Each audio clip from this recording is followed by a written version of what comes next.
Kung nasiraan ka ng charger or kaya marami kang device or meron kang phone na nabili pero wala na tong kasamang charger, baka itong mga charger na to yung makatulong sa inyo. Ito lang naman mga kapare ko ay ang Nexode gun chargers. Meron tayo ditong robot gun fast charger na 30 watts and 65 watts, and also meron din tayo ditong bad boy na 300 watts gun charger. At sa video na to, aalamin natin kung gun fast charger nga ba tong mga to, and also hindi nga ba talaga mag-iinit yung device natin habang nag-charge tayo sa mga chargers na to. Kaya ngayon, tara, pag-usapan natin. Let's go! So mga kapare ko, hindi ito yung first time na mag-review tayo ng isang gun charger. Meron na rin tayong na-review na gun charger ng Ugreen before, at ito yung video na yun. At dyan, na-explain ng mas maayos kung ano nga ba yung benefit ng mga gun chargers at kung bakit highly recommended namin mga tech YouTuber yung mga gun chargers. But in summary, ang mga gun charger is mas mabilis mag-charge unlike do sa mga traditional charger natin, and less din yung heat na napuproduce nito habang china-charge yung battery natin, meaning mas safe siya sa battery natin, and also tiny, mabilis dalhin, at maganda yung style. For more complete explanation mga kapare ko, mas magandang panoodin yung isa natin video about dito, pero ngayon pag-usapan muna natin itong ating gun chargers. So, simulan muna natin pag-usapan yung robot gun charger sila.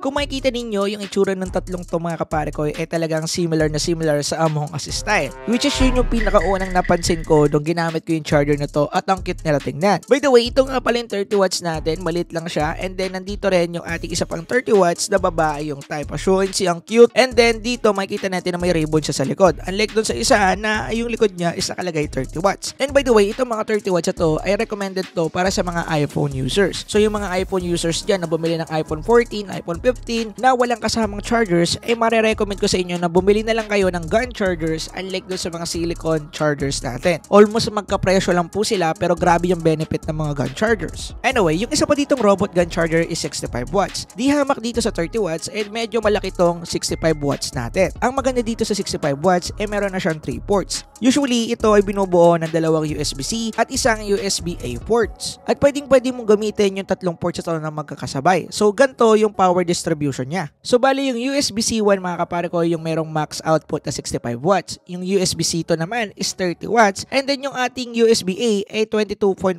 watts. Ngayon, kung gagamitin natin sila isa-isa, magagamit natin yung pinaka full wattage ng bawat port ngayon. Pero kung gagamitin natin sila ng dalawa-dalawa, kagaya na itong combination na to, pag ginamit natin USB-C 1 and USB-C 2, magiging 45 watts yung ibabato ng ating USB-C 1. And then doon naman sa USB-C 2 is 20 watts lang para mabuo yung 65 watts. And then kung ang gusto niyo naman combination is gagamitin yung USB-C 1 at saka USB-A, magiging 45 watts pa rin yung USB-C 1 and then 18 watts naman doon sa USB-A. And then kung gagamitin naman natin lahat ng ports ito or i-charge natin yung tatlong device dito, magiging 45 watts pa rin yung bigay doon sa USB-C 1 and then 7.5 watts naman dito sa USB-C 2, at sa USB-A naman natin ay meron din tayo dito yung 7.5 watts. So yung pinakataas talaga na part yung ating 65 watts. And in terms of looks and design ng mga chargers na to, talagang masyadong maganda. Para ka nag-charge with style. Dahil pagdating sa kanilang detailed, makikita nyo halos lahat ng chargers na to ay merong parang earphone dito and also merong paa. At yung mga paa na yan mga kapare ko is not just a regular na paa lang. Dahil may magnet po yung mga paa na yan at design po yung mga magnet na yan na isupport yung bigat ng bawat chargers. For example, ito na lang 65 watts. Di hamak na mas mabigat to dito kapare ko sa mga 30 watts at kayang-kaya niya maglambitin dito sa lampshades ko, as you can see. At ito naman dalawang 30 watts na to ay kayang-kaya namang tumayo sa gilid ng lampshades ko. And yan din yung kanyang kakayahan. Oo, alam ko hindi ganun ka-useful yung gantong features pero maganda na nilagay ito ng Ugreen dahil nag-i-invest sila ng effort sa design and also sa mga features na meron yung charger. Kaya, yeah, good siya para sa akin. Kagaya nga na sinabi ko,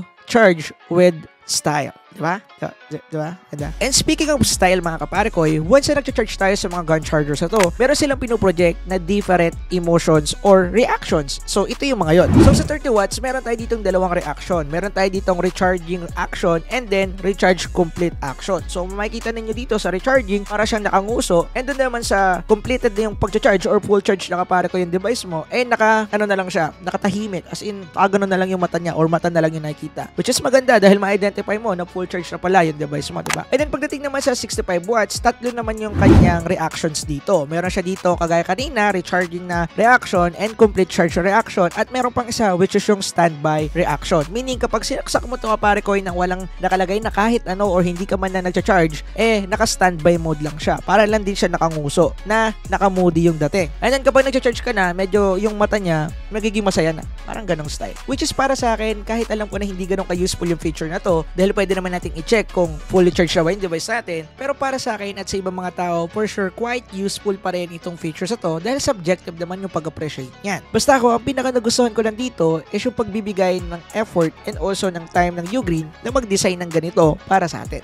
Yun lang naman. And anyway, mamaya nga pala, gagawa nga pala tayo ng testing kung gaano nga ba talaga kabilis mag-charge ang 65 watts at 30 watts na mga chargers ito mamaya. Pag-uusapan natin yan, antay-antay ninyo. Pero bago yun, pag-usapan muna natin yung pinaka big boy sa kanila, which is yung 300 watts. So sa 300 watts mga kapare ko na charger, napakadami mo na pwedeng i-charge dito na magkakasabay dahil meron na tong 4 na USB-C port and isang USB-A port mga kapare ko. At pagdating sa mga cables na mga kinakailangan yung gamitin din dito, meron na rin po ang Ugreen para dyan. At ilalagay ko na lang siguro yung mga link ng mga cables ayun dahil napakamumura and also legit at matibay pa yung mga Ugreen cables ayun. Unlike doon sa mga putyo-putyo na cable na bibili natin na almost kapresyo lang din po ng Ugreen cable. Check nyo na lang dyan sa description. Yung pinakabintahin na itong 300 watts, meron lang naman to kapare ko na 2 built-in gun chips sa loob nito mga kapare ko. Na para sa mga hindi nakakaalam, yung gun chip na yun mga kapare ko, yung responsible sa pagbibigay ng mabilis sa charging speed, energy efficient, and also hindi mabilis sa pag-init ng device natin. At yung chip na yun kapare ko,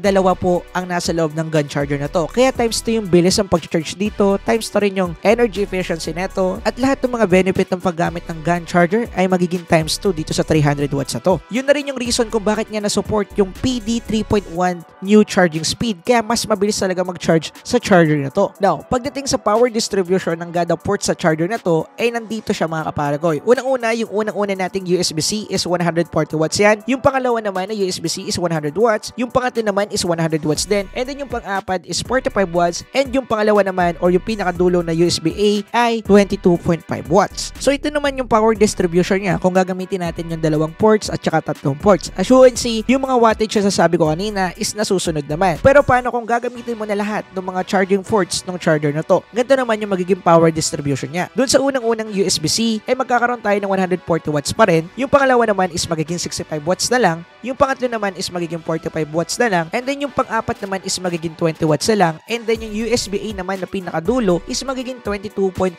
watts pa rin. And usually mga kapare ko, na-try ko nang i-charge dito yung laptop ko at yung tatlo kong devices, pati yung isa kong mouse, kayang-kaya niyang i-handle po lahat yan mga kapare ko nang walang problema. Yung laptop nga pala na gamit ko is MacBook at yung pinaka-supported charging rate niya ito is 100 watts mga kapare ko. And then yung iba ko naman mga devices is ang supported nilang charging rate is 67, 33, and also yung pinakamababa which is yung 30 watts which is yung iPhone na yon. At ito yung pinaka nagustuhan kong reason kung bakit nagustuhan ko itong 300 watts gun charger nila dahil unang-una hindi ko na kinakailangan pa makipag-agawan ng ports dahil yung charger na to is merong separate na cable na kung saan isasaksak mo na lang sa outlet kapare ko and then magkakaroon na siya ng power. Kumbaga para siyang extension. Nagustuhan ko siya kasi unang-una malinis siya tingnan. Pangalawa, hindi ko na kailangan pagamitin yung iba kong extension cord dito para mag-charge ng sabay-sabay dun sa mga devices na ginagamit ko. Dahil kinakailangan ko na lang isaksak yung power cable neto and then i-connect dito sa charger and then yun, makakapag-supply na siya ng power. Para lang siyang charger extension, di ba? Yun nga lang, yung pinaka naging problema ko dito sa 300 watts yung kanyang mga cable. Kinakailangan na lang dito ng magandang cable management para kung gagamitin natin yung mga ports neto ay hindi makalat tingnan. Pero kung nakikita nyo sa video, medyo makalat pa siya tingnan dyan. Pero don't worry, hinahanapan ko ng magandang placement na kung saan maganda yung dating and also tagon-tago na hindi makikita yung mga wires. Kaya bahala na ako doon. Okay, kagaya ng sinabi ko kanina, gagawa tayo ng testing kung gaano nga ba talaga kabilis mag-charge ang 30 watts and also 65 watts na gun chargers natin dito. Malalaman din natin dito kapare ko kung totoo nga ba na hindi umiinit yung device natin habang nagcha-charge sa mga gun chargers. So, yung ginamit ko nga pala na phone dito sa 30 watts gun charger natin is itong iPhone 13 Pro Max. By the way, 20 watts lang po yung supporting charging rate ng ating iPhone 13 Pro Max pero gagamitan natin to ng 30 watts. Don't worry kung ano lang yung supported the charging rate niya. Yun lang po yung kukuhanin dyan. Kaya huwag kayo masyadong maparanoid. So dito naman sa 65 watts, ang ginamit nating phone dito is yung ating iQOO Z8. By the way, 120 watts fast charging to. Ito na lang kasing available phone natin. Kaya makikita natin dito kung gaano nga ba talaga kabilis mag-charge to in 65 watts. Okay, yung full charging test natin mga pare ko is time-lapse. Pero don't worry, nasulit ko naman yung mga data dito. Na every 10 minutes ay nilalagay ko kung ilan yung kanilang battery percentage and also yung nakukuha nila na temperature. temperature at magugulat kayo sa result nila. Okay, so ito yung mga data. Sa 10 minutes, nagkaroon tayo ng 35% sa ating iPhone at nakakuha lang to ng 33 degrees Celsius. Sa C8 naman ay nakakuha tayo ng 31% at meron lang tong 27 degree Celsius. Talagang malamig yun. And then sa 20 minutes mark naman mga kapare ko ay nakakuha tayo ng 52% sa iPhone with 35 degrees Celsius sa temperature. Sa C8 naman nakakuha tayo ng 53% and then meron tong 29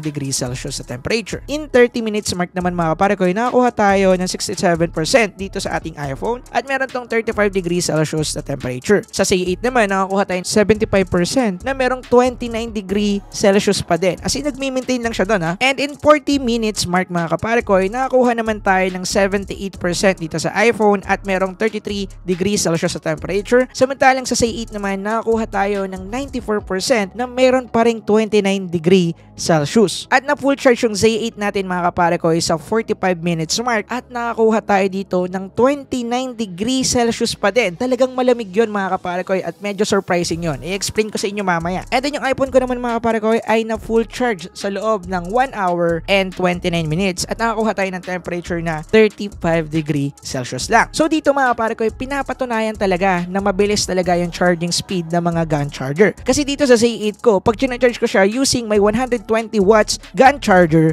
usually umaabot siya kapare ko ng 30 minutes lang. Pero yung gamit-gamit natin dito ay 65 watts lang pero na full charge natin siya sa loob ng 45 minutes. So, maganda yon kasi gumagamit ako ng 120 watts para ma-full charge to ng 30 minutes. So, okay na okay yon. Samantalang dito naman sa ating iPhone, usually umaabot to ng 1 hour and 45 minutes or sometimes 1 hour and 50 minutes at hindi ko na rin siya masyado na monitor minsan kapag yung ginagamit kong charger sa kanya is yung regular lang. Pero kapag gamit natin tong gun charger, pumalo lang naman siya ng 1 hour and 29 minutes or sabihin natin 1 hour and 30 minutes which is mabilis talaga yung mga kapare ko. At ang maganda dyan, hindi uminit yung iPhone at hindi din uminit yung Z8 habang nag-charge tayo. Which is pinapatunayan lang talaga na unang-una mabilis mag-charge kapag gumagamit tayo ng gun charger. Pangalawa, hindi umiinit yung device natin. So kung ako yung tatanungin ninyo mga kapare ko, recommended ko talaga na kung nasiraan kayo ng charger or kaya bumili kayo ng phone na wala ng charger like yung mga flagship phone, mas marirecommend ko na ang bilhin ninyo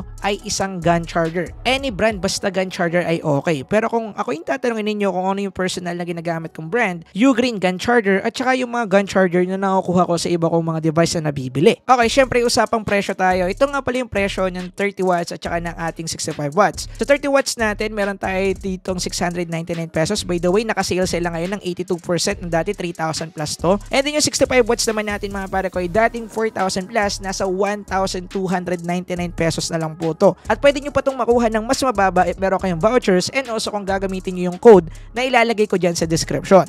And then pagdating naman kapare ko dun sa ating mismong Mamaw na 300 watts, if gusto nyo talaga mag-invest sa malaking charger at overall na yun na gagamitin ninyo, nasa 7,199 pesos lang naman to ngayon mga kapare ko. Pero kung ako yung tatanungin ninyo, para sa akin masulit yung ating robot na 65 watts gun charger. Okay na okay yun. Talagang mabilis mag-charge doon. Nakita nyo naman sa testing natin. Anyway, dito ko natatapusin yung video. Maraming salamat sa panonood. If meron kayong mga tanong o na hindi ko nasabi o hindi ko nasagot dito sa video na to, i-comment nyo lang sa ilalim at pag-uusapan natin yan. Anyway, yun lang. Peace!